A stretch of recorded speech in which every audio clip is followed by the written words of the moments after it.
Hello అందరికీ, ఎలా ఉన్నారు? అందరు బాగున్నారా? నేనైతే బాగున్నాను. మీరు ఎలా ఉన్నారు? కామెంట్ సెక్షన్లో కామెంట్ చేసేయండి.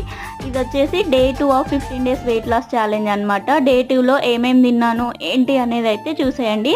సో ఎర్లీ మార్నింగ్ 8కి అట్లా 500 ml వరకు వాటర్ అయితే తీసుకున్నాను.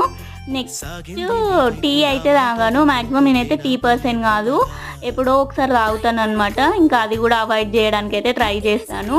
మోస్ట్లీ హెడ్ఏక్ అట్లా ఉంటే, లేదంటే ఎప్పుడైనా తాగాలనిపిస్తే తప్ప ఎక్కువైతే డైలీ అయితే తీసుకోను.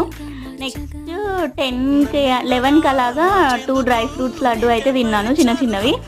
ఇంకా డైరెక్ట్ లంచ్ అయితే చేశాను. 1కి అలాగా రైసే తీసుకున్నాను. రైస్ విత్ 2 కర్రీస్ తీసుకున్నాను. ఇంకా ఈవినింగ్ 4కి PM అలాగా ఒక వాటర్ మిలన్ అయితే కొన్ని పీసెస్ అయితే కట్ చేసుకొని తినేసాను అనమాట. నైట్ డిన్నర్లోకి వచ్చేసి 7 PMకి అలాగా గుడాలు అయితే తిన్నాను. డే 3లో కలుద్దాం. Thank you for watching. Please subscribe to my channel.